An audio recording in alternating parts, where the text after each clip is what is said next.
Good afternoon and welcome to the SAIS Foreign Policy Institute's Coffee Hour. My name is Kristina Spohr and I am the Helmut Schmidt Distinguished Visiting Professor at Johns Hopkins SAIS in Washington, D.C. Today I will be discussing Europe's response to the COVID-19 crisis with the SAIS experts Daniel Hamilton and Cengiz Günay. Daniel Hamilton is the SAIS professor and senior fellow at the Foreign Policy Institute here in Washington and spending some time this spring as Richard von Weizsäcker fellow at the Bosch Academy in Berlin. He is, as he says, in excellent hibernation in the German capital. Cengiz Günay is deputy director of the Austrian Institutes for International Affairs and a lecturer at the University of Vienna. In 2018-19, he was an Austrian Marshall Plan Fellow at the FPI at SAIS in Washington, D.C. His research is focused on Turkey and the Middle East, and he is currently in his home office in the Austrian capital. So, gentlemen, how does Europe cope with COVID?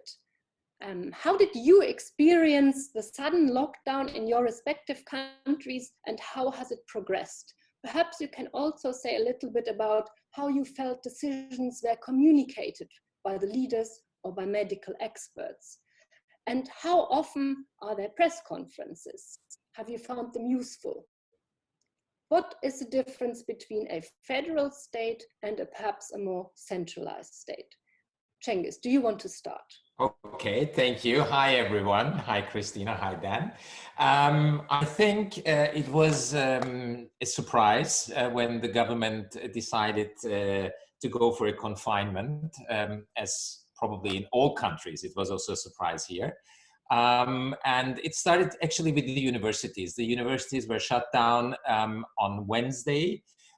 In March, that was March 11th or so, and on March 13th, the government decided to go for a general confinement, which means that all shops except for supermarkets had been closed until recently. After Easter, small shops were allowed to reopen. I think the government did a pretty good job. That's the general feeling. If you look at the, as you might know, it's a coalition government, a quite unusual one between a conservative party and the Greens. And the coalition government was just formed a couple of months ago. So they really found themselves in the middle of this crisis at an early time of their coalition government. And the general approval rates have gone significantly up over the last weeks, particularly also for the Greens, because the health minister is from the Green Party and he's very prominent in the press conferences. And he's always next to the Prime Minister. So you always have the Chancellor, the Minister of Interior, the Health Minister and the Vice Chancellor appearing on TV, generally weekly, and they're telling the public about the next measures that are going to be taken. No experts in sight so far. They're talking about anonymous experts, and that has been also criticized in the media here, that whereas in other countries, for instance, in the US, you would see doctors and health experts next to President Trump. In Austria, it's only the chancellor, more or less, and the health minister that are the experts in the public. And the chancellor doesn't really like a lot of criticism. And there was a case of one of these anonymous experts who left the experts board after a disagreement over how to deal with confinement regarding to public parks. Dan, how was it in Germany? Well, Austria was first, I think, in Europe, and so I think many were looking to see what the Austrians were doing. The Germans didn't quite go as quickly, but most of the developments in Europe were 2-3 weeks ahead of those in the United States. So I think for Americans looking at this, you can see conversations the Europeans are having are a few weeks ahead of the ones Americans are having. I think in Germany, Chancellor Merkel has gotten quite high marks for her handling of the crisis so far. She appeared on television and gave a progress report last night, basically said in her sort of way, we've made pretty good intermediate progress, but it's very fragile, and we have to be very careful. So there are moves now to reopen some of the shops, small shops, and to move ahead in probably on May 4th with some schools, but only classes that have to take sort of final exams. So like senior classes of the leading high schools and sort of intermediate schools to the elementary level that will be taking important tests. And otherwise, they're trying to limit it. They have shut down all mass gatherings until the end of August and are still keeping distancing guidelines. It's not mandatory to wear masks, but it's heavily recommended. I think Germany is the largest economy in the world that's on complete lockdown. The United States, is not really as a national government. And so getting the German economy back online, it will be important. But the German society, I think, has gone along pretty well with much of this. There's sort of a sober attitude here. There's not a lot of bickering. There's some debate now about the schools, whether each state in Germany will actually implement that idea of starting in early May. I think some will probably delay it more. There's some concern about, sanitary issues in schools and how will they take care of that. But otherwise, people are keeping pretty much to the guidelines. There are heavy fines here if you are out not where you're supposed to be. Up to 5,000 euros you could be charged if you're just sort of driving around on a driving spree and you're not supposed to be where you are. So it's a sober mood, but not one where people are saying there's a problem. And I think the coalition government also has gotten high marks, and all of the ratings for the chancellor and for her party have gone way up. Could you perhaps, for the American audience, explain a little bit the difference that, for example, has been highlighted in Europe? In France, you see a very centralized approach by the Macron government, even in Brexit Britain, although the Prime Minister is very ill. Again, you see something that is very centralized. Everything is run through the National Health Service. In Germany, of course, other that it's sort of put forward as one of the countries that has done massive testing.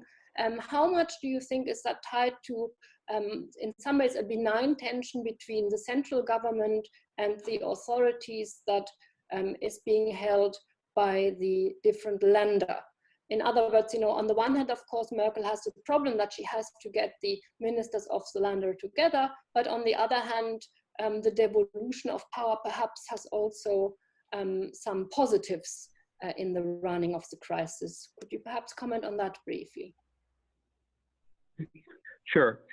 Germany is a federal state, sort of like the United States. It has 16 states as opposed to 50 states in the United States. So the German governors, what they call the minister presidents, are quite powerful and have a lot of authority over health issues, over education and other areas where these are sort of the frontline issues. I think when the crisis hit, Germany did not do well in that regard, as much of Europe did not do well. Everyone scrambled, and you saw each local, regional, and national officials sort of decide all sorts of different things. Bavaria went, southern Germany went quickly to a lockdown situation, whereas the other states had not. So, and I think you saw that all over Europe. There was a massive scramble. Everyone doing things in different, there was no coordination, whatever. Everyone ignored the European Union authorities. There was no sharing of critical supplies. Everyone was hoarding for themselves. And you still see that, you have this outlier in Sweden where they never went to lockdown. And now the Swedish infection rate and the death rate is multiple times its neighbors, which forced Finland, for instance, to close its borders with Sweden, sort of unheard of. And a lot of things you've seen throughout Europe, the centralized authority in France, and Macron using sort of war terminology, much like the President Trump has done, you can imagine has a very different resonance if you would use that in Germany, a country that was destroyed by wars it started. But that type of wording doesn't go well in this country. So Chancellor Merkel's been very straightforward. Her communication style, she is a scientist, has been quite factual. She was the one last night, for instance, gave very impressive discussion to her countrymen, said, the rate of infection right now is about one person who has the disease will infect one other person. If that continues, we'll be at a capacity with our beds and everything in October. So we need to get that down. If it goes up by just 0.1%, our bed capacity will be exhausted already in July. And if it just goes up by 2.2%, 1.3, infected people will be exhausted already in June. And she sort of just explained it this way, very matter of fact, that that's why I'm asking you all, we have to get this rate down. These are things we need to do. I think in the United States, you see that the doctors were doing that in the White House briefings, but the president was not doing anything like that. So you see a real contrast in styles between the German chancellor and some other national leaders. Thank you. I mean, of course, like you say, we see a German chancellor who's quite pragmatic in a similar way. We see the Finnish prime minister taking a very similar approach. Macron, much more, in that sense, presidential, aware of his power, talking about war. A bit similar, we see also, of course, in Spain, whereas President Trump, although he talks a lot on the platform, actually tries to avoid real use of power because he tries to avoid responsibility. Nevertheless, all these different styles, of course, raise a question which I want to go to Cengiz, namely the question how important, especially also in Europe, has been references to civil liberties when it came to the lockdown discourse, and also the exit strategy that we are now beginning to see, especially in the smaller countries where, of course, you have a bit better oversight of numbers and peoples. And of course, that raises the question in terms of when we think about coming out, how do we reduce again this state power? And what are the dangers of democracy when the use of power gets so ingrained? And perhaps as you talk about Austria, and maybe you can make a couple of references to some of its neighbors, you can also give us the example of an authoritarian neighboring state of Turkey. To you, Cengiz. Okay, thank you. I think that's a big, let's say, challenge. These kind of situations have become a challenge for democracy and also civil liberties, because somehow there is a discourse, and that's not only for authoritarian countries, but you find it also in other places, that as if democracy, democratic procedures, decision-making mechanisms, and so on, are an obstacle for speedy decisions. And this is, I think, a very dangerous development you can see across the globe. So as if it suggests as if in extraordinary situations, you need extraordinary measures that are beyond democratic control and beyond democratic procedures. And I think we can see these kind of things, developments right now as well. You mentioned Macron, who has kind of defined the war against coronavirus as a war, and which is also kind of legitimizing extraordinary measures. And you would also find the same in Austria, where the government passed a couple of quite restrictive and controversial laws, also with the help of the opposition through parliament. And now that some opposition parties kind of felt uneasy with these decisions, because it's not clear like how long they're going to last and things like that. It turned out that most of them would not stand at the Constitutional Court. And the Chancellor's reaction was, actually, I don't care. This was done in response to an imminent crisis. and until the Constitutional Court will decide, it won't be necessary to keep these measures alive anyway. So I think this is a kind of sloppy approach to